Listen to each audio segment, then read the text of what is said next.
font sur les murs, c'est les coups de pioche que les carriers ont mis pour extraire cette pierre. La pierre qu'on appelle le calcaire d'Astérie. Parce que si on regardait avec une loupe, on verrait les traces de fossiles à l'époque où l'Aquitaine était sous l'eau. Donc c'est une pierre, le calcaire d'Astérie, qui est partout, hein, enfin en entre-deux-mers, sur le Saint-Émilion.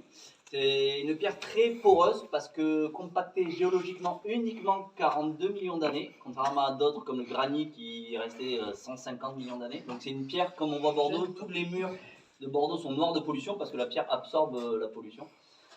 Donc l'exploitation, comme je le dis, ça a commencé ici en 1870 avec M. Charon qui a demandé l'autorisation à Sieur le préfet, l'autorisation d'exploiter la pierre. Et ça s'est fini en 1914 avec la Grande Guerre où les carriers sont devenus poilus. Et en 1918, quand les peu de carriers et de poilus sont revenus, Bordeaux était fini de rénover parce que Bordeaux était bien construit avant, mais c'était le besoin de pierre. Ils ont transformé tout Bordeaux qui était beaucoup en bois en bâtiment en pierre. Et du coup, ils ont retrouvé les conditions quand même de température idéale. Ici, il fait toujours 15 degrés et on a une humidité constante de 95%. Et donc, c'était parfait pour le champion de Paris. Donc, ils ont commencé de manière artisanale. Ça s'est professionnalisé, on verra, et enfin industrialisé avec Champico, donc qui était la coopérative du champion de Paris, qu'on verra.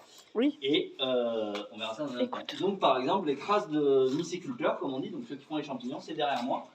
Cette inscription, fini de larder le 27 avril 1909, toit 886. Donc, le lardage,